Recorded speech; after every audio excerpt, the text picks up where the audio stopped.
Are you lonesome tonight? Do you miss me tonight? Are you sorry we drifted apart? Does your Hi everybody, welcome back to Significant Lovers. We are two cousins. My name is Mel. And I'm Kel. And this is a True Love podcast. Yes. Happy Whirlwind Wednesday. Happy Wedlock Wednesday. I don't know what other W word we can use, but happy to have you here. Mel, we have a very exciting couple and a second chapter of a story that you've already started today. Am I correct in saying that? Yes. So some might call this Bennifer 2.0. This is not part 2 of our Bennifer episode, which is Ben Affleck and Jennifer Lopez. But it's a little confusing because after dating Jennifer Lopez, he went on to date and then marry another Jennifer, which I guess that is one question I should have asked the audience. Are there any names that are like off the table because it's your ex's name, or it could be your brother's name or your dad's name? That must be confusing because this is pretty soon after dating Jennifer Lopez. To then date someone with the exact same name? It's crazy. I mean, it is a popular name, easier, though. But for that generation, but it is so weird. He's with another Jennifer. Yeah. It's so weird because when I say Ben and Jen, and also rhyme, I could be talking about either couple. So in this episode, for the most part, if I say Ben and Jen, I'm talking about Jennifer Garner. Yes. Maybe we'll refer to the other as J-Lo. Yes. Makes it easier. Is any name off the table, though? I don't know. I might say no. I mean, well, I'm taken, so it's not like, but it would be weird to date someone with my dad's name, but we would have to figure out a nickname type of thing, but I'm sure we could get around it. What about you? I feel like this has come up for you before. It has come up before. With both my brother's names, brief, like soup, like 1 or 2 dates, maybe 3 or 4 dates with people who had both my brother's names. But I think it was weird. So I think honestly that like influenced me dating them. But also I've dated one person comes to mind that has not a unique name, but like I haven't really met anyone else with that name. So if I was to date someone else with that particular name, I think that would be like odd. It would be like kind of embarrassing. So I would probably automatically not swipe if I was single. Yeah, I would have to be really interested in somebody, I think. So I wouldn't say, I mean, it's not a possibility for me, but in the past, maybe I would have tried to keep an open mind. But yeah, it is weird. But on the flip side, imagine you're engaged to somebody, and then a year later, he's marrying someone with the exact same name as you. That would be a little odd, but maybe a little flattering. Yeah, upsetting, flattering. Yeah. Heart-wrenching, crazy. I don't know. Emotions. When I was younger... Sorry. Oh, sorry. I was going to say, when I was like in high school, it wasn't even that big of a deal. I mean, in high school you think things are such a big deal. I basically liked or had some kind of I don't even remember. I had some kind of thing with a bunch of guys named Joe. Some of them were just crushes, but... Yeah. It was weird. That's way too common of a name, though. It is, yeah. But so is Jennifer. That's true. Those J names. Yeah, those J names. John, James, Jessica. People love J names. Jacob, Jingle. His name is my name, too. Okay,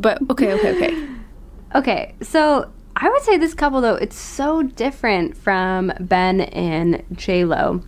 And I'm not going to get into Ben's backstory because we already covered him. And I highly encourage, if you want a prequel, to listen to that episode. It's a few episodes back. It's also a free episode. And we will continue the Ben and J-Lo story in the future. And that will also be a free episode, but I think it might be easier to cover their relationships before that for the full picture. But so I would describe this couple as being domestic, supportive, and for my third word, I was torn between two, so I'll give you two. Either co-parents or painful. Oh, that's cheating, Mel. I know. 4 words, but okay. But I think domestic and co-parents is like, they kind of are the same vibe. True, so true. I'll say painful. But Jennifer Ann Garner, who is she?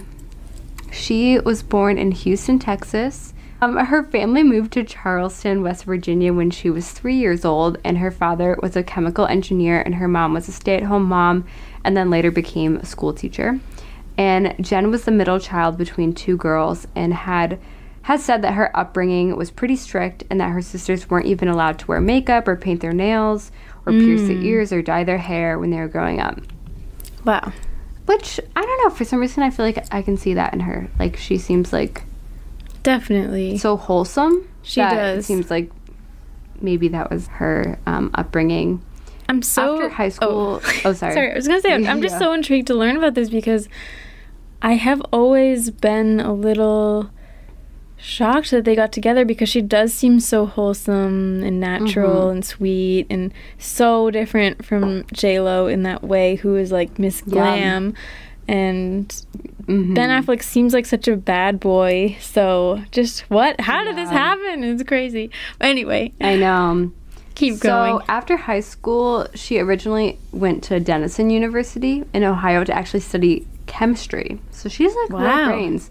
But then she changed her major to theater. Whoa. And after she graduated, she moved to New York City and she earned $150 an hour as an understudy for a play called A Month in the Country for a nonprofit theater company. And while she was working there, she also was a hostess at an Upper West Side restaurant. So she was really hustling. Like, she didn't have any handouts. Yeah. Then she had small appearances in TV movies and short films and legal dramas and guest starred in Law and Order. And then at 15, she moved to LA and landed her first leading role in a TV film called Rose 15? Hill. Oh, I'm sorry, 25. Oh. At 25, she landed her first leading role in a TV film called Rose Hill. And then she made her film debut in a period drama called Washington Square. And then she booked more movies and appearances. She had a short-lived recurring role in a TV show called Felicity. And on that set, I always she wanted to met watch and that started... show. Oh, really? Yeah. I actually hadn't heard of it. Yeah, I think it was very big at the time. I think it stars Carrie Russell. Yeah. I've just read about how it's such a big... It's about a college girl, and I think there's like a love triangle. I've never even watched it, but I've just read that a big moment in the show is when she cut her hair short. So I always kind of wanted to watch it, but I never got around to it. Anyway. I love, like, stuff from that time period. Yeah, so me too. It's comforting. Someday. But, yeah, Jen... She appeared on that show, and on that set, she met and started dating one of the stars of the show named Scott Foley. And they dated for 2 years. Yeah, he's kind of famous. They dated for 2 years and then got married in a small home ceremony in 2000 when Jen was 28 years old. Wow. And at that point, Jen had a small role in the film Pearl Harbor, starring Ben Affleck. But nothing happened between them yet because she's newly married, and at this point, he is engaged to J-Lo, I think. I had no idea she got married. What? Yep, she's a married woman. What? So then in 2001, she had her big break when she landed the lead role of Sydney Bristow on the action thriller TV show Alias. Like, that's like what Jennifer Garner was known for, and she won a Golden Globe that year, and she also was nominated for 4 Emmys. So she's like becoming a household name at this point. Obviously, I kind of know her from like 13 going on 30. That's where my mom loved Alias. I remember her watching it. Oh, really? Did she? She would watch Alias and Lost. So I would be like in the room and see her watching it, but well, that's the thing. It's like Jen seems so wholesome, but isn't Alias like she's like hot on that show? Yeah. She's spy, yeah, she right? wears wigs. She's like sexy. Yeah. I could see that, like, her being a sex symbol for a lot of guys. And then in 2003, 2 years into the show, Jen filed for divorce from her husband Scott and began dating her Alias co-star Michael Vartan, but I think they just had like a pretty casual relationship. And then that same year, Jen and Ben reunited when they both starred in the film Daredevil together. So this is their second time working together. Up until then, they're like just friendly. They know each other, but reunited. Nothing. And they become very close on set, but they're both in relationships. However, years later, in 2013, Ben would say in the interview that on this set they fell in love. Which is like, okay. not what you want to hear if you're J-Lo. So he was with J. This is who he's with, J-Lo at the time. He's with J-Lo at this time. He fell in love. And in 2013, he said, we met on Pearl Harbor, but we fell in love on Daredevil. Like, you were engaged. I love when people share stuff like this. Wow. But so... What about the long letter he just read to J-Lo proposing? I know. He's always changing his tune, though, and that will come up later. He contains multitudes. He does. He does. Okay. Way to say it. So then it's 2004, and we know that Bennifer has officially announced their breakup in January of that year. Okay. And at some point, Jen and Michael Vartan must have broken up. But again, I don't think it was super serious. So years later, Jen would tell Parade magazine that Ben, who at the time was just a friend, courted her by sending her persuasive romantic emails. And at some point, they started dating, but they kept it super quiet, I think in light of Ben having a very public relationship and breakup with J-Lo. No one even really knew that they were together until their first public appearance when they were spotted and photographed hugging and kissing at games 1 and 2 of the Red Sox World Series in Boston. The 2004 World Series. Ooh, like, no way. That's so cool. So exciting. Oh, I wish I was there. Pitch moment. Yeah. I know. That's just really... And, like, throughout their relationship, I didn't include the other instances, but they often would be, like, going to the World Series whenever the Red Sox were there, or... Yeah, that's they were fever at pitch. Red Sox games. Oh, what a time. I'll have to post a carousel of different Red Sox pictures. Yeah. Since we're from Boston. Did I feel like 13-01-30 came out around that time too, right? Yep. Because that just brings me back. That just so brings me back to that time. Like 13-01-30, fever pitch. Oh, I love it. I know. Anyway. It's to me, that's like the peak romantic comedy of the mid-2000s. But 2005, they are photographed here and there, but the relationship is a lot more low-key than the original Bennifer was. But it's moving really quickly. In April 2005, they've only been together 9 months. Sources tell People magazine that Ben has proposed on Jen's 33rd birthday in LA. Guys, he was like just breaking off an engagement the year prior, and now he's engaged to someone new. Oh my gosh. It's clearly him. It's clearly him, but J-Lo is also already remarried at this point. They have that in common, like, I guess. I mean, I don't know Jennifer Garner, but like I just feel like she seems someone that would be a little more hesitant, or I'm sure she likes romance and such, but I don't know why. I feel like that's him. The thing is, she was pregnant. So it's confirmed the couple is expecting a baby due around Christmas time. Oh my god. So that could be a part of it. You don't know. Like, she's a couple months pregnant. So they really got pregnant very quickly into their relationship, probably like 6 months in. That's... Oh my gosh. A huge... You don't even really... You obviously know each other, but you haven't been able to spend that much time together. Just the two of you. You haven't, like, probably taken that many trips together, or you haven't spent even every holiday together yet. So, like, already be expecting a baby is pretty serious. Wow. So then they officially got married that June in Turks and Caicos, and the ceremony was super low-key. Jen's own parents weren't even there. What? which is crazy because her first wedding was also very low-key, so maybe she just, like, doesn't care about that. But she didn't even wear makeup, and her hair was just in a ponytail, and he just wore a t-shirt. Like, it was, like, no big deal. It was super private. Kevin Smith, Ben's good friend, the director, told People magazine that they're in for one another, they're in it for one another, not anyone else. They didn't need or want a crowd, they just wanted each other. Which again feels a little bit like the antithesis of the original Bennifer, because let's be honest, like they kind of, it seemed like they liked the publicity. Yes, it is really they different. played into it. Yeah. I think it got too much for them, but they were a part of the media circus. Yes. And they will be later on in their lives too, but we're not there yet. So they're married, they're pregnant. It's crazy.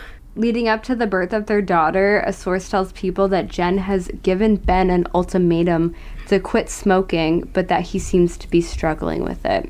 And this is the beginning of what I think is a bit of a tension between her wanting Ben to be more responsible and him having a hard time growing up. What's the ultimatum? Either you quit smoking or we're over? I'm not sure about that. I don't know. It seems hard. Like, why'd you get involved with a smoker in the first place? I know.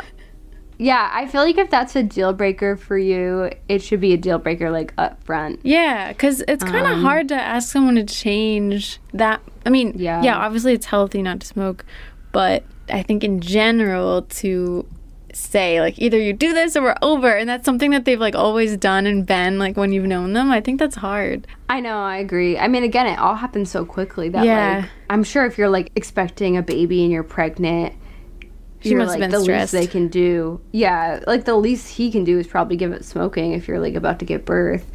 But, yeah, I think he did, but I don't think it lasted. Because we've all seen that picture of him standing outside looking so stressed, smoking. Just looking done with whatever's going on. If you guys know what I'm talking about. Definitely did not last, but he tried. So then that December, they welcomed their first child, their daughter Violet. She was born December 1st, 2005. Yeah. Aww. Then it's 2006. They're occasionally photographed by paparazzi with the baby, looking very happy. And there are reports that they plan to raise Violet in Boston to be outside of the spotlight. But again, I don't think that sticks either. I think they raised their family in LA. Jen is interviewed in Marie Claire, and she's asked how her and Ben have made it work. And she says, I don't know what makes it work, but it does. One thing that makes it not work is that we're both pretty nice. He's not someone who's ever going to blow up on anyone.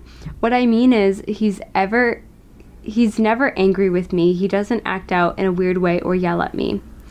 And I'm the same, so we can handle conflict in a very loving and adult way.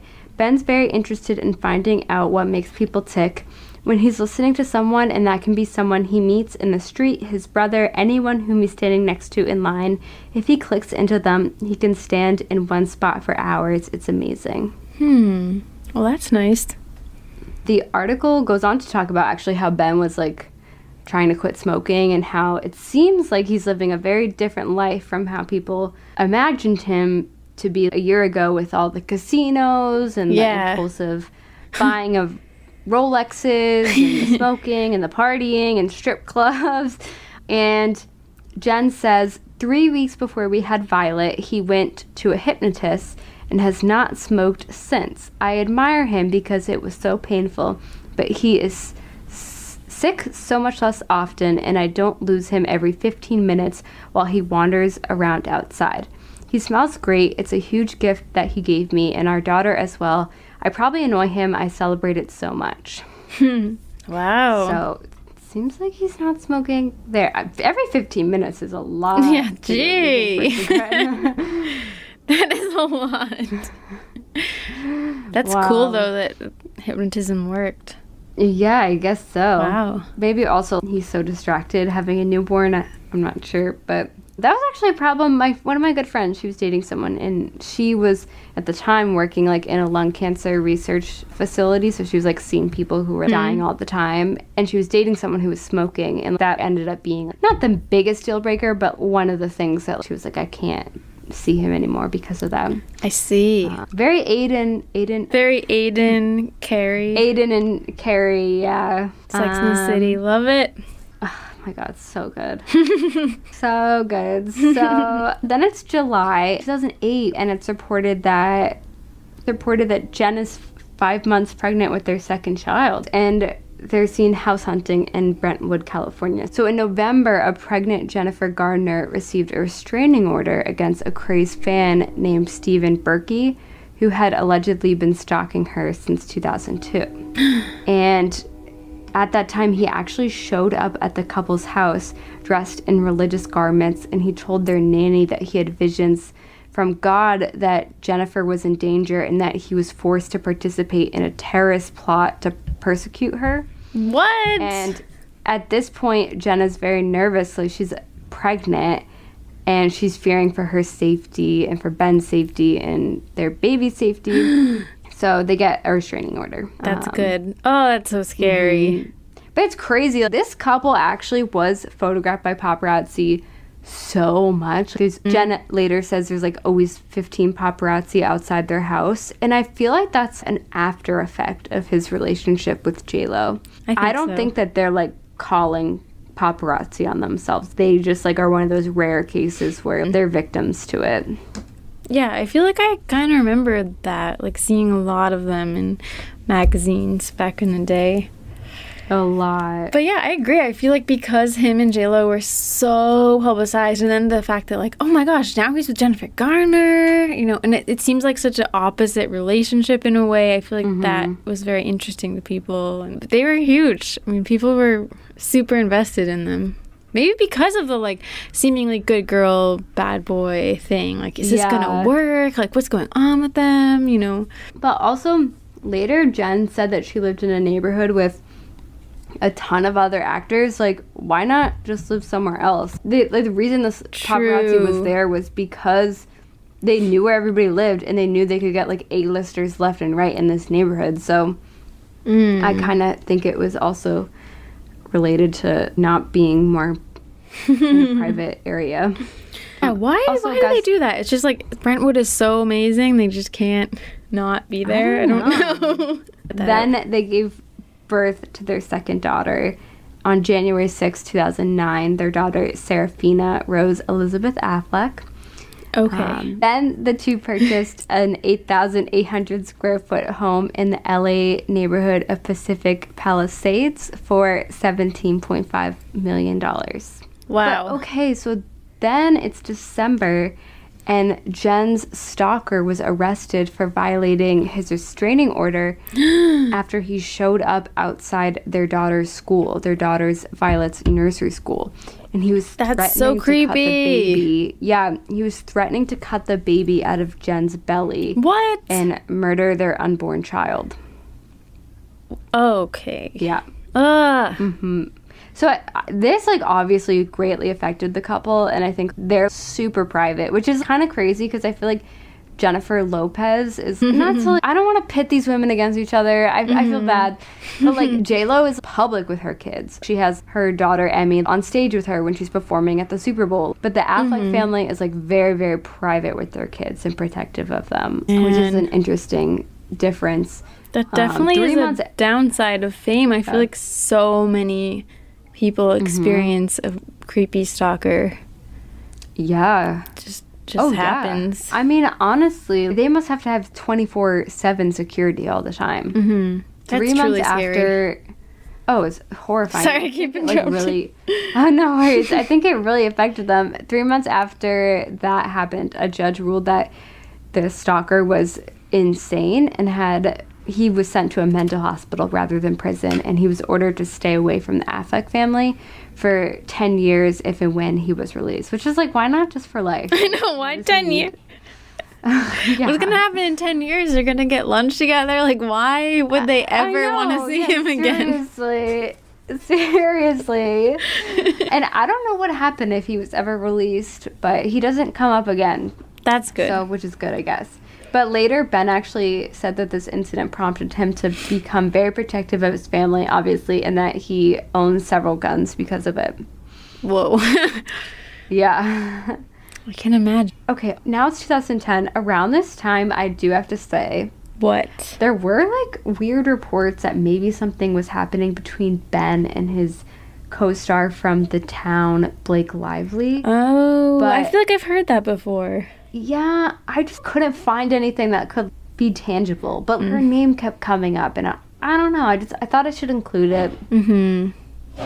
Possibly. It does seem like he might have a wandering eye. So, that in 2012, skipping ahead, their son Samuel was born in February. And then in October, Ben was on the cover of The Hollywood Reporter.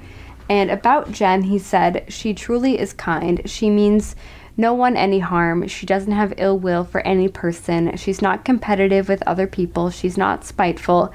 It's one of those things where it becomes almost aggravating at times. Every time I go, fuck him, I see in her face that she thinks that's petty and small." Which I have to say, like, I think, not to assume, but I almost think that a big conflict in their relationship is that she is such a good person. And, like, she's so mature, and he just can't measure up. Yeah. She is too good for him. Mm-hmm. She does seem like such a good person. Yeah. I get what he's saying. Sometimes that can be frustrating. And sometimes I feel like I do that on the other side too. Like, I don't know, but sometimes you do want to complain about somebody and then someone else is like, oh, well, you know. That's nice, yeah. I understand. It can be frustrating. But I think the reason it's frustrating is because you kind of know the person's right and you're like, you know, you're like just grumpy about it. That is nice to hear him say, because I've always felt like she seemed very sweet, but like I wasn't sure if that was true, you know. I never really dug too deep, but I feel like I've seen other things of people saying she's not as sweet as you think she is. But like I believe she's sweet. I bet if people have had negative interactions with her, maybe they were being rude or like, yeah, I mean she is human. Like, yeah. Can't expect her to be like completely sweet all the time. You know, I know, yeah. 100 out of 100 things that she experiences in a day, she is always an angel. Like, probably not, but yeah, exactly. I mean, in one of the profiles I was reading of her, the interviewer said that she was like unexpectedly curt, like when he approached her, because she didn't know that he was the interviewer. But like in the interview, it seemed like he was soliciting her for something. Like, yeah, I'm not super friendly when people approach me on the street because sometimes if you're friendly, people take advantage of it. So you have to be like, and she is famous, so she has to have somewhat of a guard up. Especially given that she had a stalker. I don't know if this happened after the stalker, but exactly. You have to, honestly, as a self-defense, you have to be rude sometimes to people, to strangers. If people are like making you feel uncomfortable, or strangers, for your safety sometimes. Well, there's a difference between being curt and being rude, I think. You know? Exactly. Yeah. It's not friendly, like, not engaging with people sometimes if they're trying to stop you and talk to you. So, in the same interview, he said that he does casually keep in touch with his exes, and they often congratulate each other over email about career endeavors or share life updates with each other. I love hearing about people emailing. I know. I mean, email was like, that's how he wooed Jennifer Garner in the first place. Yeah. So then it's 2013, and Ben is doing the award show rounds for his film Argo, which he directed. And it's up for all these different awards. And Jen is very supportive of him throughout the campaign. And when he won the Golden Globe for directing, he kissed her. And then in his speech, he said, "I just want to thank my 3 kids, Violet, Sam, and Sarah. I love you guys. And I want to thank my wife, who's the reason I'm standing here. I adore you. I love you so much. Thanks for sitting through this. You're my everything." What happened? I know. You'll find out. You'll see. So then Ben won the Best Picture Academy Award for directing for Argo. Wow. And he thanked Jen in his acceptance speech. And this was kind of controversial, actually. And that's the first clip. Why? I guess I'll see. Here I go. The movie, on the movie, worked on the movie, did anything with this movie, gets thanked. I want to thank Canada. I want to thank our friends in Iran living in terrible circumstances right now. I want to thank my wife, who I don't normally associate with Iran, but I want to thank you for working on our marriage for 10 Christmases. It's good. It is work, but it's the best kind of work. And there's no one I'd rather work with. So, Violet, Sam, and Sarah, I love you. Oh my gosh! Oh my, he's so emotional, so much emotion going on. Him choking up over his daughter, or his daughters and son is so sweet. Okay, I know that, I don't know if I can talk. I mean, if I won an Oscar, I probably would lose it. But I know people get really nervous, but he seemed like so spastic up there. Oh my goodness. Very overwhelmed. I mean, maybe it's because, like, he's winning for director. That's a huge award. Didn't expect it, maybe. But so people took issue with him that what he said about Jennifer Garner wasn't super romantic, like saying it's a lot of work. Yeah. Yeah, people thought that was like kind of negative. What do you think about that? Yeah, it did seem negative. Yeah. It wasn't romantic. I guess he had already, what award was it that before this he won? The Golden Globes. The Golden Globe. That was pretty romantic. Yeah, maybe he had already kind of used, he didn't want to repeat himself. I don't know. He'd already used his romance up. I mean, whatever. More people watch the Oscars, I think, than the Golden Globes. Anyway, so who cares? But yeah, that was weird. It was a weird choice. It did seem like he was making it up on the spot. Yeah. Maybe he really is just like such a, he thinks he is kind of a piece of shit, or like he is thinking lowly of himself, and that she does seem to keep putting up with it. And I'm really reading into it here, but maybe that's what's coming to mind as he's up there. I don't know. That, like, thank you for working on it with me. I don't know, but yeah, that is upsetting. You might never be up on that stage again. And I know. This is your one opportunity to say something to someone who's raising your children while you're directing a film. You could say something a little bit more. I know, it's work. It is work. I'm gonna work with you. What? Not romantic. You could just say, like, my wife, I love you, and then move on. You don't even have to. Yeah, exactly. Elaborate on it. Yeah, and so it made people sense that there was maybe tension in their relationship. And so that's... Yeah, definitely. The next clip I have for you, when Ben was on SNL, they actually addressed this in his monologue. Oh, okay.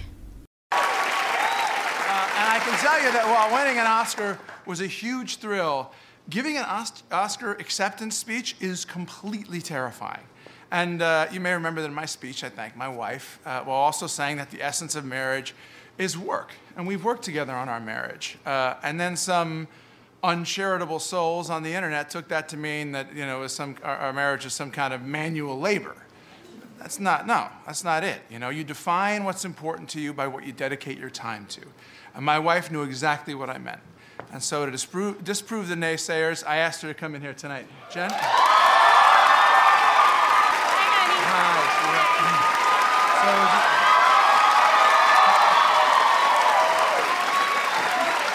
So now, would you just, are you all right? Yeah. Would you just now dispel this notion and tell the people what I meant by marriage is work? Yes, I will. Well, yeah, it's a way that we talk privately about how committed we are to our marriage. Yes, right. See that?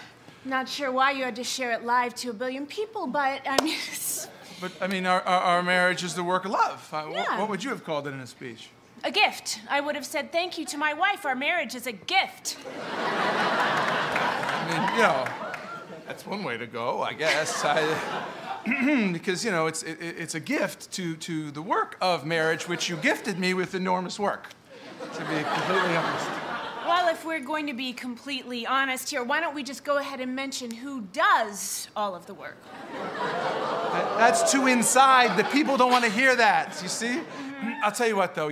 I want to tell you how I wish I had ended that speech, okay? I couldn't do any of the things I do without your support. You're my angel, my life, and my world. You're reading that. I mean, yeah, but, you know, it's true. I love you. Thank you. You're a lot of work. He was cute. Yeah. He's reading it. He did seem nervous. I feel like he's not a stage performer. No, I feel like he's not. Yeah, I feel like he's very nervous on stage. I mean, he's a very, like, troubled person. Like, I think he does have very bad anxiety. Yeah. But I kind of feel bad for Jennifer Garner. Like, we haven't gotten to this point yet, but I feel like she just, like, knows her worth and knows how she's supposed to be treated and, like, how a husband should be. And Ben is just a little immature. Yeah. The idea of, like, oh, it's work and, like, I have to live up to her expectations, it kind of paints her to seem like she's high maintenance or nitpicky, but, like, she just is asking for what she deserves in the relationship. I agree. I don't know. I doubt she is that nitpicky or anything. Oh.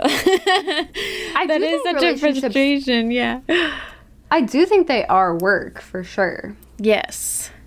Yeah. I mean, we don't know what exactly, at least yet, we don't know what exactly is going on. And it does seem like they're joking, you know. It's almost kind of like the Gypsy Rose, like, leaves the toilet seat up thing. Like, it seems all in good fun.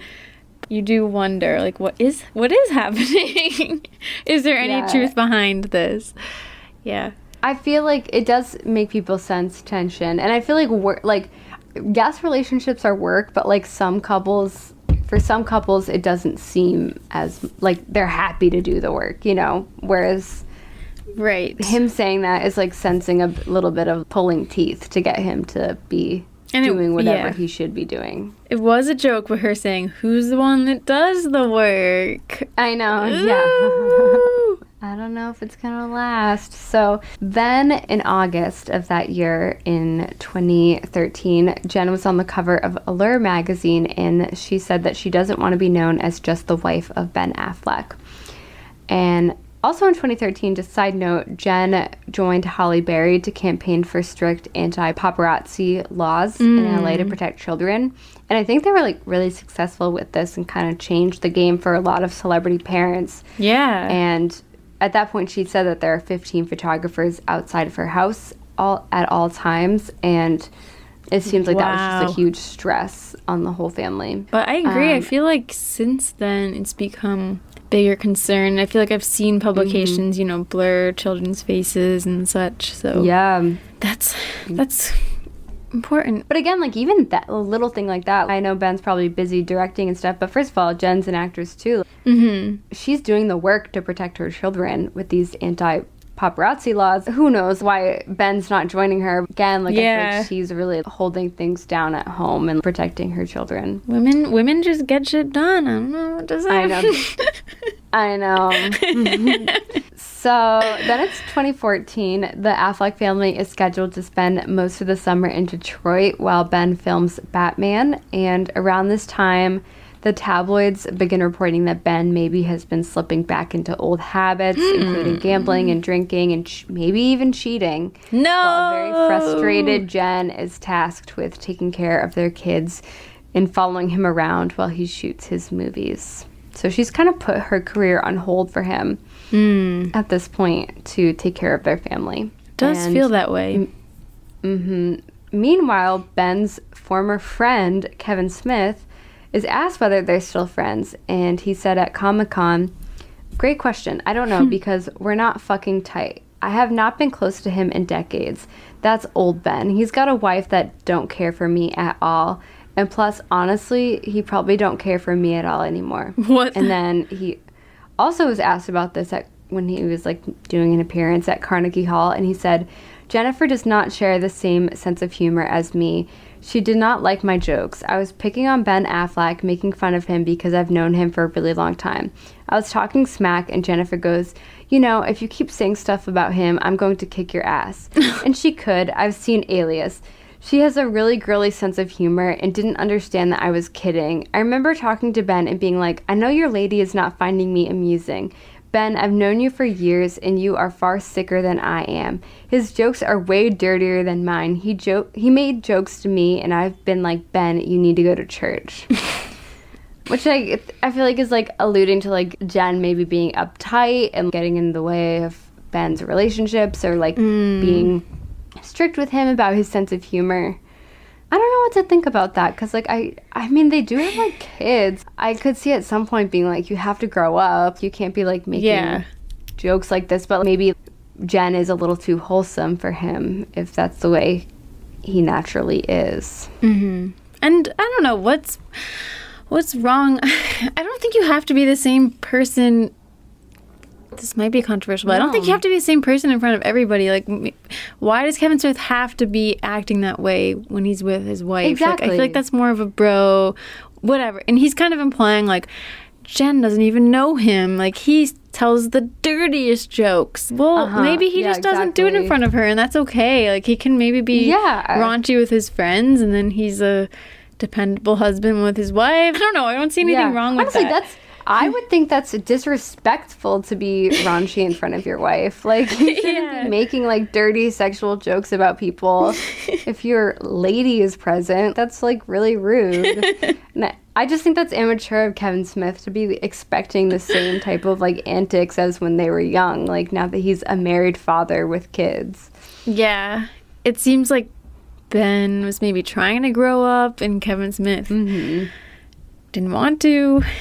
And so they grew apart. Yeah. But what's interesting is it seems like it is not just Ben who maybe lost some friends in this relationship. At around the same time, Mark Ruffalo went on Andy Cohen's show, Watch What Happens Live, and he said that him and Jen were very tight. He was saying that him and Jen were very close while filming 13 Going on 30, but then he said, then Ben Affleck came on the scene, and that was the end of that. And Andy asked if he thinks that Ben doesn't allow Jen to have male friends, and Mark just shrugged. So that's interesting. That is interesting. Then in September, Jen was on the cover of In Style, and she was asked about Ben's Oscar speech when he said the marriage was work. And she said, you can't expect to be courted all the time, and I don't want him to court me right now.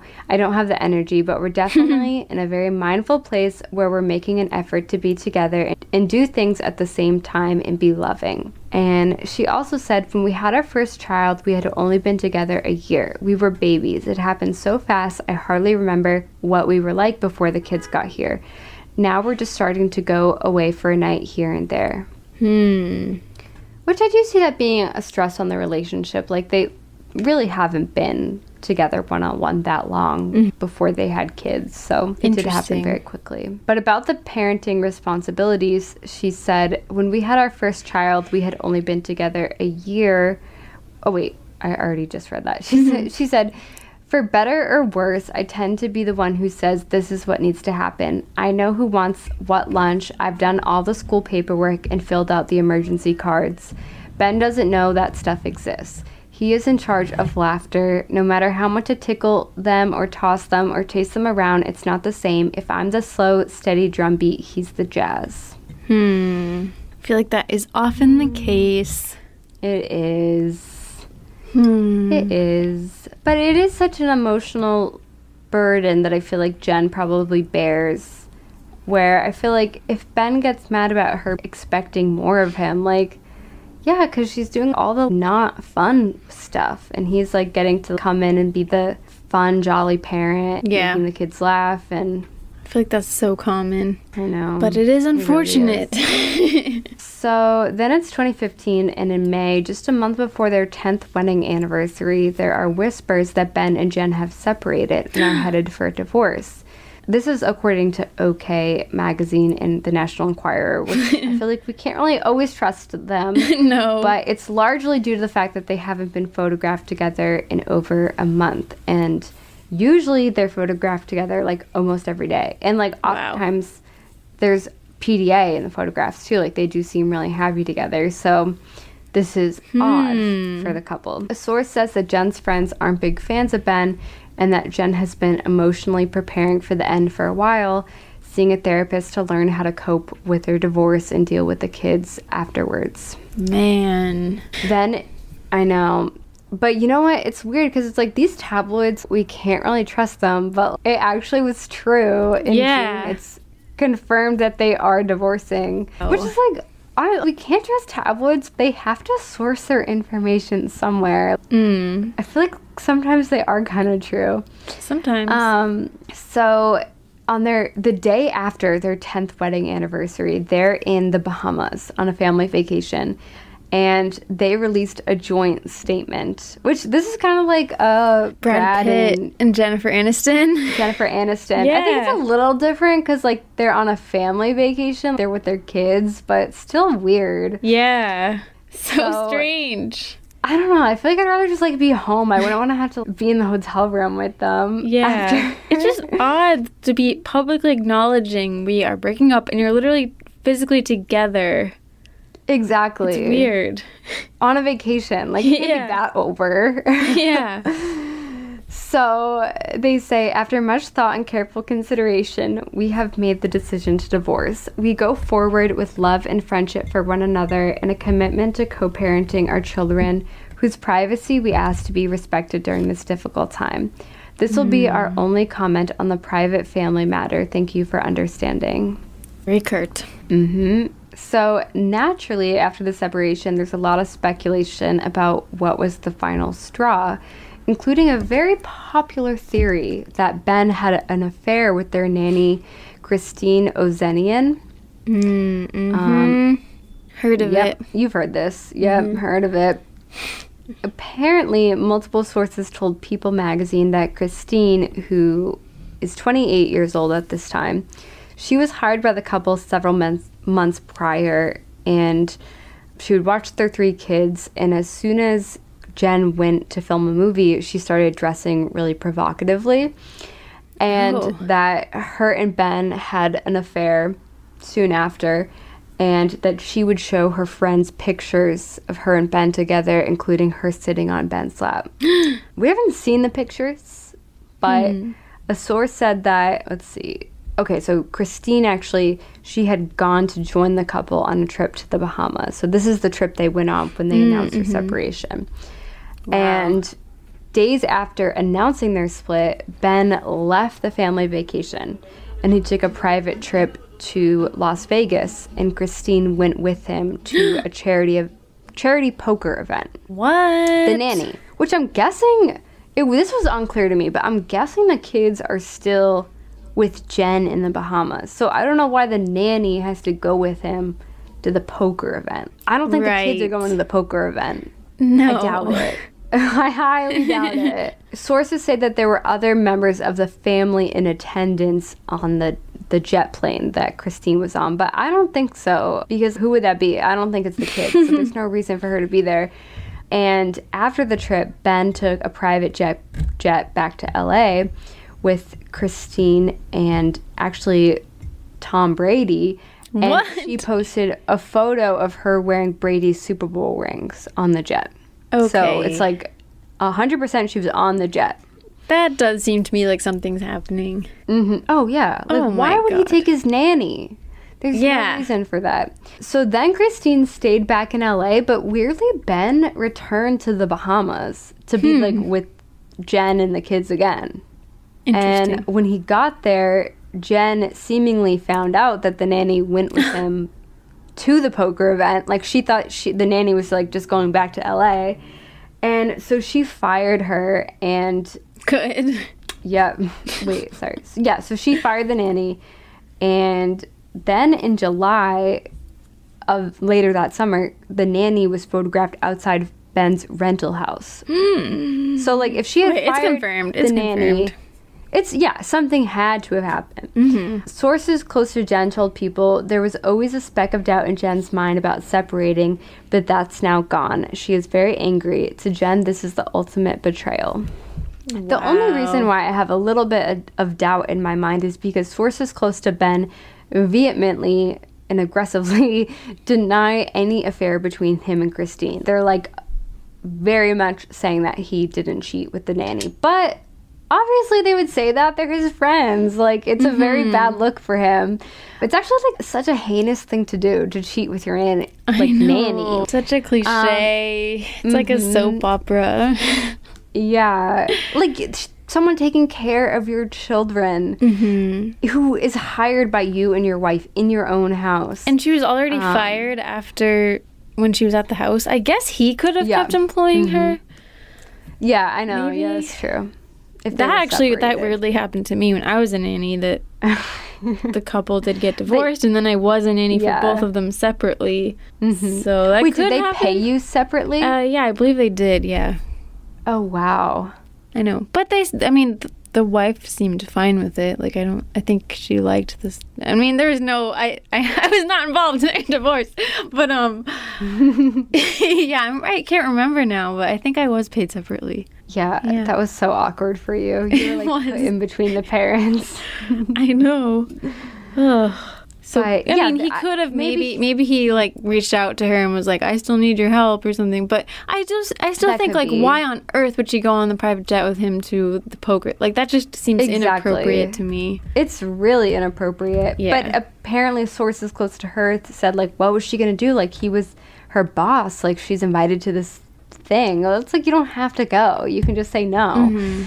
But so it's unfortunate because sources close to Ben are kind of putting the blame on Bennifer, claiming that she was always nitpicking everything that he did and made him feel inadequate as a husband.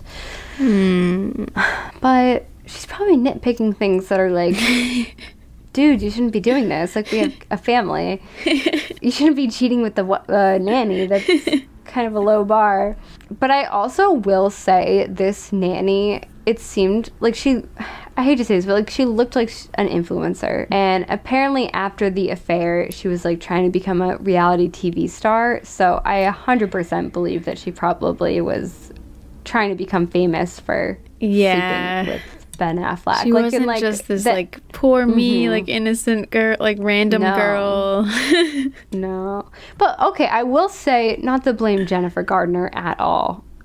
I don't blame her at all. But if your husband kind of already has a wandering eye, why would you hire like a nanny who has like lip injections? Like a hot nanny. I would hire like a Mrs. Doubtfire nanny. Yeah. Like, or who was the nanny on Sex and the City? That Magda. Had. Yeah, Magda. Yeah. Hire like a 50-year-old woman. Yeah, not a 28-year-old. Yeah. Botox. No. Yeah.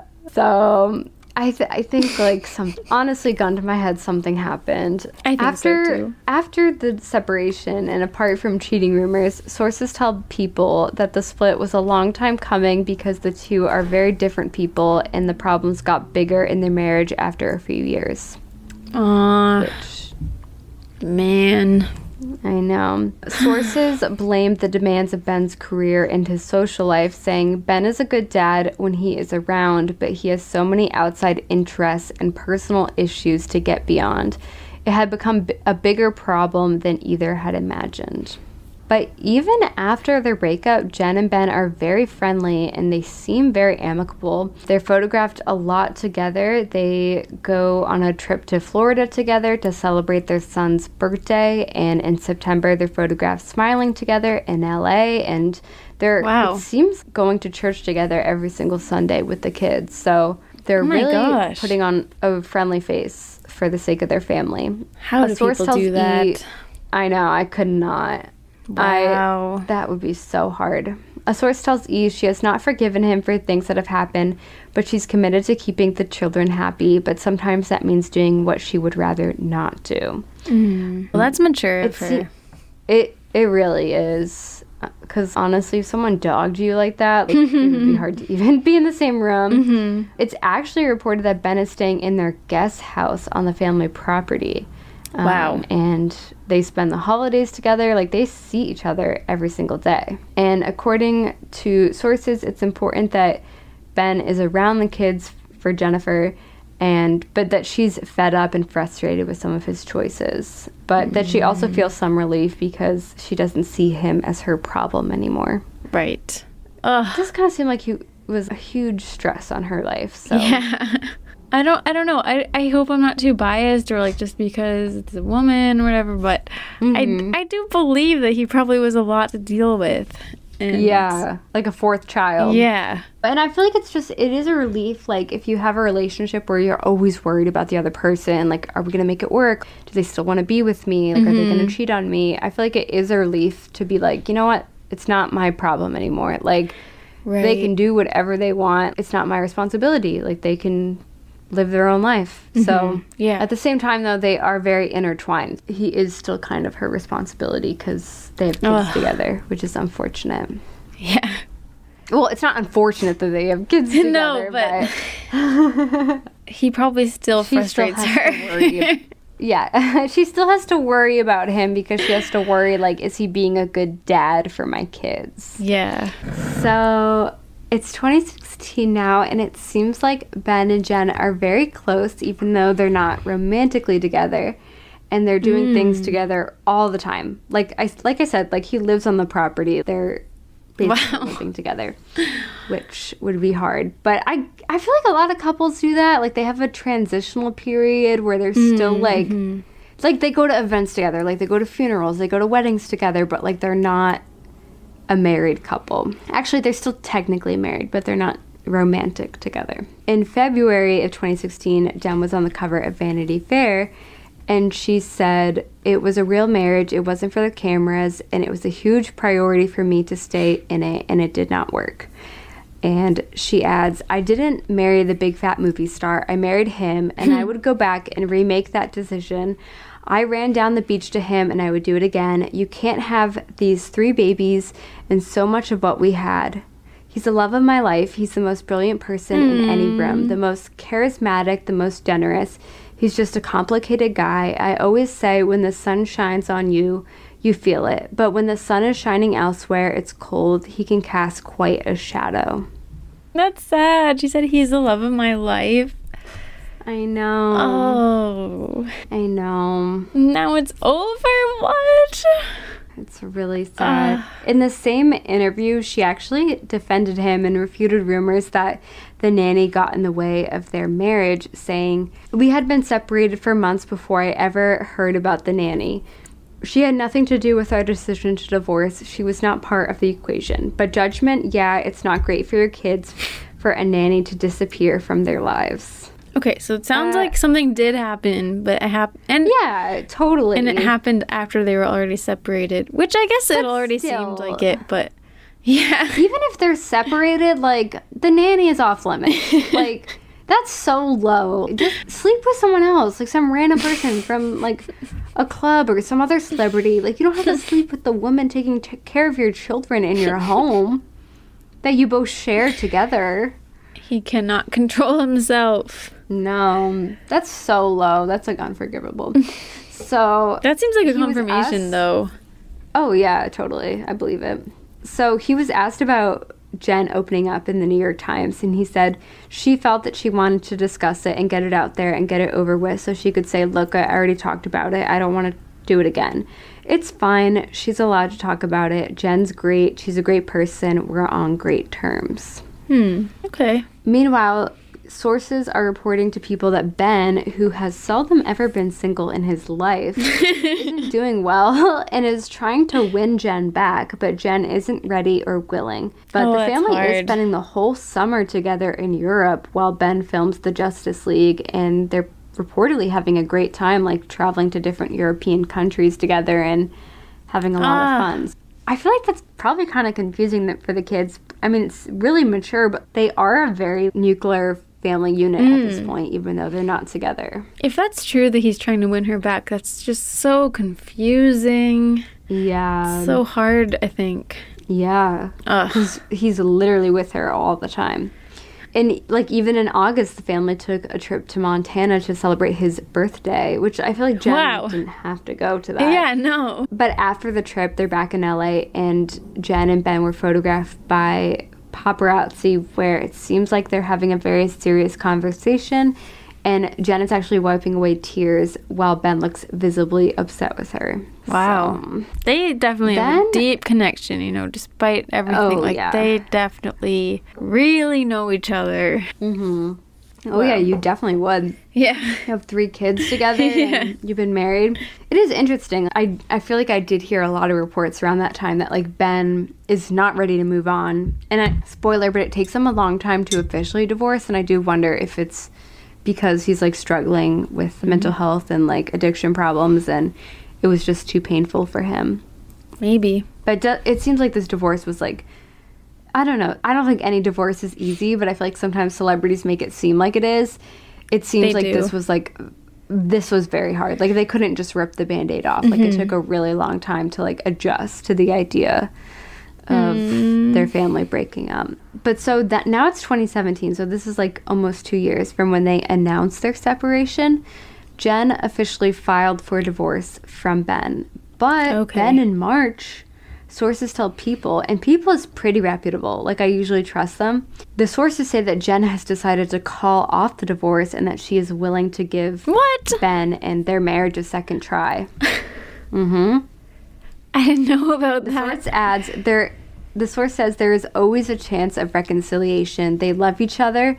They also really, really love their kids, and those kids love their parents. I think a part of it, too, with, like, divorce in this situation is it's not just getting divorced from your partner, but, like, the idea of being a broken family and, like, some... That is so hard. Nobody wants like, that. Most of us don't think that that will happen to us, and I feel like it probably does feel like a failure to subject your kids to that. Yeah. Oh... I think sometimes it's hard too when, like, you do still love each other. You can then question, like, wait, why are we doing this? Like, let's just be together. But then you keep running into the same problems. Especially if it's painful to, like, think about the other person with someone else or to think about not being together, going to bed every night. But, like, it's almost like when you have kids, you have to be more sure of those decisions. You can't, like, be an off and on couple because that's more confusing for your kids. So yeah. But the idea of reconciliation was really short-lived because then in April the two both officially filed papers together to end their marriage. And in May, Ben officially moved out of the guest house. Then in September, Ben apparently had relapsed in his alcohol addiction. And Jen and Casey Affleck, Ben's brother, helped stage an intervention and check him into an inpatient rehab facility for a few days. Oh, gosh. I know. At this time, Ben, though, is moving on. He has started dating SNL producer Lindsay Shookus, who she previously dated Seth Meyers. And it's now being reported at this time in 2017 that actually Lindsay and Ben maybe had an affair back in 2013. What? So, I don't know what's going on there. Interesting. But at this same time, Jen gave an interview and said that she hasn't gone on a date with anyone since the two announced their split 2 years ago. I know. It sucks. I feel like he's already been with 2 people that we know about, and she's still... I know. Single, just prioritizing the kids and probably him, and... She's probably telling her friends, like, I just can't date right now. Like, I know. Do you think that, like, she might have had somewhat of a savior complex? Or, like, not complex, maybe, but, like... Yeah. That seems like their dynamic a little bit. That she's, like, this angel, totally. And he's this troubled man. And yeah. I mean, at a certain point, you have to walk away from that. Like, yeah. I feel like it would just be so taxing on her. But you can't, honestly, in real life, like, you can't do the bad boy, good girl thing. Like, I feel like I know. The bad boy I can change be a bad him. Boy. Yeah, you can't. It's a cute trope, it really is, but it just doesn't work. Yeah, if we have any young listeners listening, you can't change him. No, you can never change him. Take him as he is, or don't take him at all. Yep. Know your worth. If you're too good for him, you are too good, and find somebody better. Or if you're willing to change and go down to his level, then go ahead. But yeah, so in 2018, things seem to be getting worse for Ben, and Jen is very worried about him, and he's apparently drinking all the time, and oh no, he's in and out of rehab. And I do wonder, is it because of the divorce and because of the shame of feeling like he brought the divorce upon himself with the cheating and his habits. And Maybe. I don't know. It seems like he is spiraling. And at one point, he even crashed his motorcycle on his way to church. And on another occasion, he and Jen were spotted arguing with each other outside of their son's basketball game. And Jen is like very worried that their kids are going to lose their father, that he's going to die. So she's very stressed. This is also the time when he was photographed on the beach, looking very sad with that really infamous big back tattoo that he has. So it's like, I know, it's like not looking good. Jennifer was actually asked about that tattoo by Vanity Fair, and she said, "You know what we would say in my hometown about that? Bless his heart." Oh my gosh. Bless his heart. Ben, that is bless his really heart. some shade she's throwing there. I know, seriously. So sources also tell tabloids that Ben has begged Jennifer to get back together, and that she was very close to considering it after lots of family counseling, but ultimately couldn't see them working out their issues because of his addiction issues, and that she was just ready to move on at this point. That's hard. But I could see if he's in a really bad place, you know, wanting to get back together with like this stable presence in his life that was his wife and go back to the way things were. It must be so hard for her because I'm just guessing here, but I can imagine that she feels so frustrated, like that she never even wanted her marriage to end. Exactly. And she is kind of the one deciding this, but it's like she never wanted this to happen. No, she was forced to break up with him because he couldn't be like the husband and the father that he needed to be. And now he's like begging for her back. She's in a position where she has to reject him. Yeah. But it's only because she knows that like things aren't going to change. She deserves better. I know, it sucks. It still seems like they're on good terms. Like they are going on vacations together and they are still spending a lot of time together as a family. In June, Jen posted a photo of Ben for Father's Day and she captioned it, "Our kids are lucky to have a dad who looks at them the way you look at them and loves you the way you love them. Hashtag Happy Father's Day. Hashtag 3 lucky kids. Hashtag have a great day." So it does seem like she's uplifting him a lot. Then in August, she was photographed driving a very visibly emotional Ben to rehab after she reportedly staged another intervention for him with his brother Casey. And at this time, the two were apparently weeks away from finalizing their divorce, but once again put that on hold because of his addiction issues. They still haven't? No. Oh my goodness. 2018 now, so it's years later. Wow. And sources say that Ben has fallen off the wagon a while ago, but he recently got progressively worse. And while he's in rehab, his mom actually stays with Jen and the kids. I'm not sure why. I'm guessing to either like be close to her son or to just like help out with the kids at home. But so it shows that like his whole family is like very close with Jennifer too. So then in October of that year, after over 3 years of being separated, they officially divorced. So, like, it took them a really long time, which shows to me just how painful this must have been for them. I don't think it had anything to do with finances or assets or custody. It just was hard for them to accept that they're divorced. But as part of their settlement, they agreed to meet with a family therapist on a monthly basis for the next 6 months. And at this time, Jen is actually now dating again. She has a new boyfriend, businessman John Miller. And Ben, I believe, is single for a brief period while he's working on his sobriety. That's good. Okay, so just a little bit more. In 2019, they actually sold their house to Adam Levine. Mentioned him a few episodes ago. What? They sold it to him for $32 million after it had been on the market for 4 years. Their house apparently had a pool, a basketball court, a gym, a movie theater, and an art studio. Oh my gosh. Sounds sick. That's amazing. Must have been fun.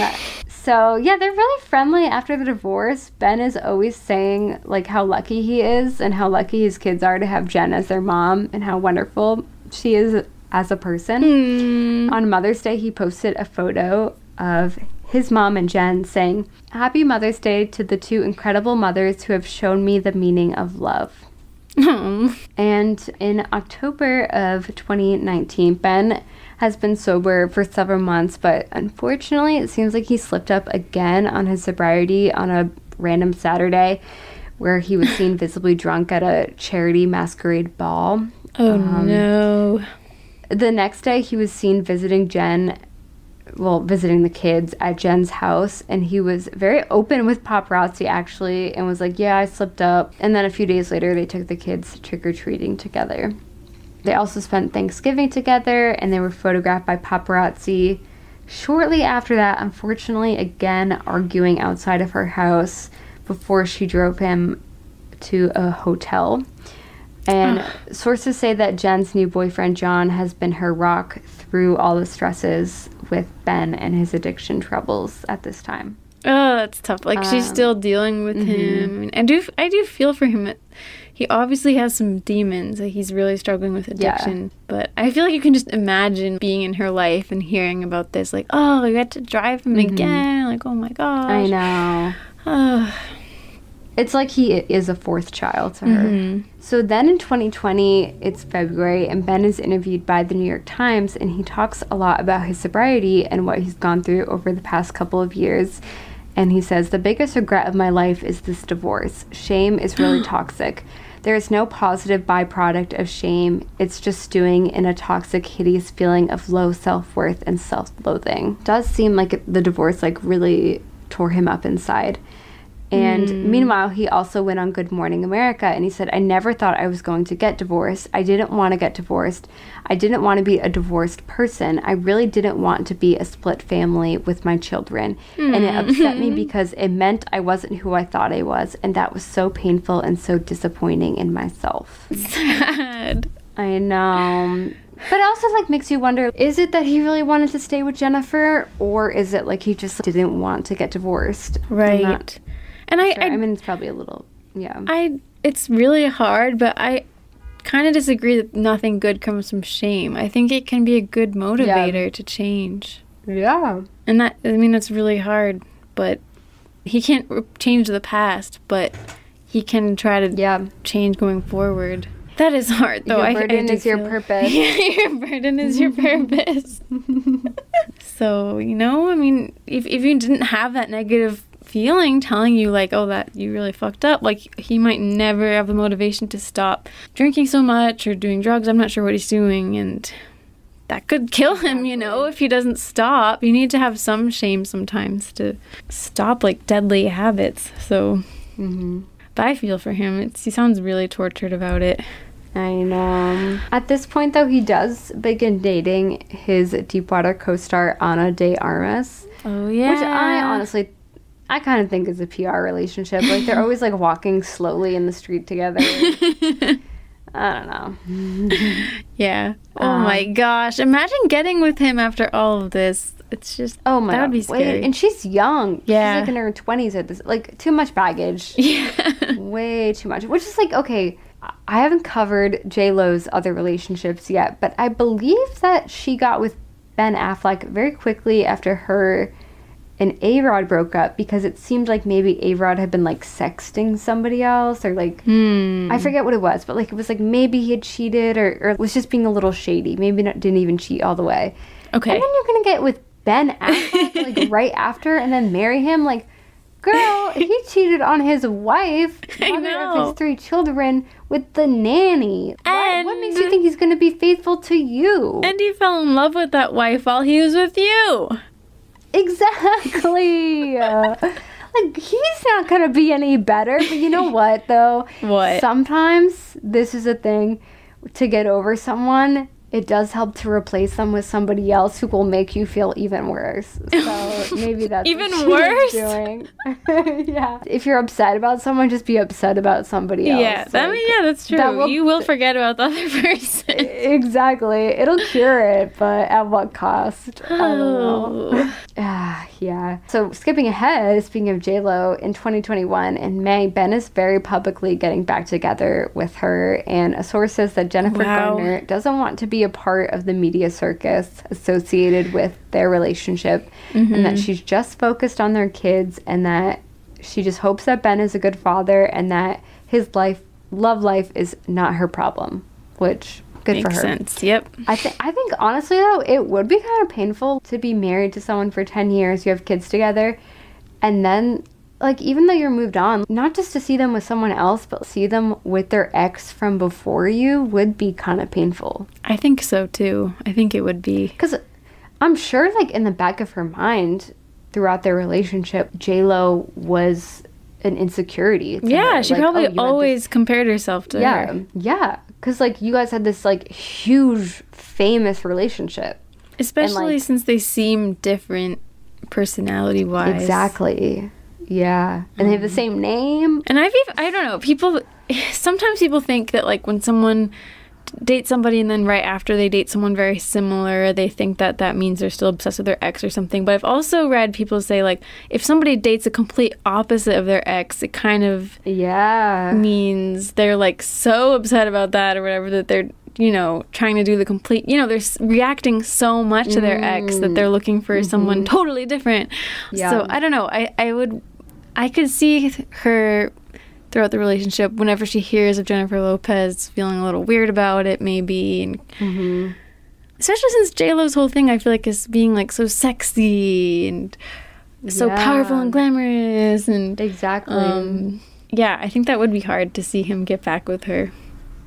Yeah, especially when, like, I feel like Ben sees Jennifer Garner as, like, a mom. He sees her as, like, the mom of his children. And then, like, to get with J-Lo, it's like, okay, well, you don't really have to bear the responsibilities of being a co-parent with her, and like you're now free to, I don't know, be a little bit looser. I think it would be painful.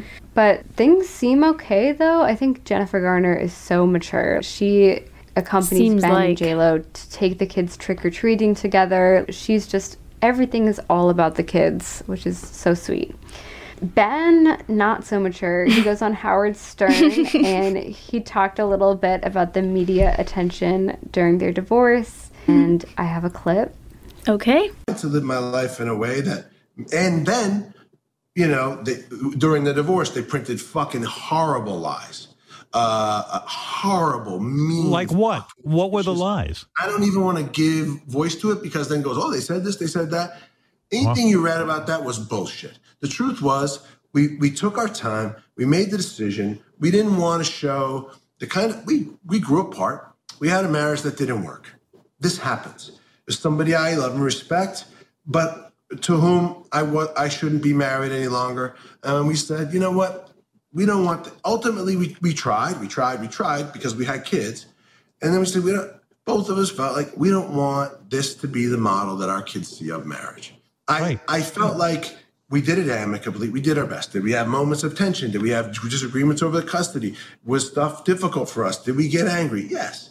But fundamentally, it was always underpinned with a respect. I knew she was a good mom. He also, in that same interview, which, first of all, take a drink anytime anyone opens up to Howard Yes. It's been a while since we've seen him. But in that same interview, Ben said, part of why I was drinking was because I felt trapped. I was like, I can't believe it's because of my kids, but I'm not happy. What do I do? And what I did was I drank a bottle of scotch and fell asleep on the couch, which turned out to not be the solution. And then in the same interview, he also went on to say that he believes that if he was still married to Jennifer Garner, he would probably still be drinking. Jeez. That's not a nice thing to say. This is the woman that literally, like, is putting aside her own personal feelings to make sure that you're, like, included in the family time with them. She's driving you to rehab. She's, like, making sure you're still alive. To then say, I would probably still be drinking if I was married to her. Like, dude, that is honestly evil. I know. Evil. I don't know. We don't have to watch the clip that I sent you of him on Jimmy Kimmel. Why not? I don't know if it's... Well, we can watch it. Do you want to watch it? Yeah, I want to watch it. But okay, what so do you have to say about it? Well, this is him addressing and clarifying his comments about what he said on Howard Stern. I'm curious. I listened to you. Really cool, like long form, in depth. You know, it's a 2-hour interview, and because the movie is about family and all this stuff that's meaningful to me, we talked a lot about my family and you know, divorce and alcoholism and struggling with real things and how you have to be accountable and loving, and how I work with my ex-wife and how I'm so proud of the way that we work together for our kids, do the best that we can for them. And the irony is, I was really happy with it. You know, I ended the interview. It was a great interview. Thrilled. I thought, wow, I should do more honest, exploratory, you know, self-evaluating things.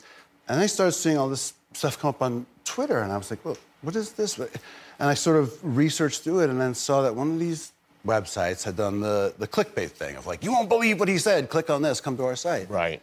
And I looked on it, and they had literally taken the conversation that I had for 2 hours and made it seem as if I was saying the exact opposite of what I said. I had gone on and said, like, how much we respect each other and cared about each other and cared about our kids and put them first and went through our stuff.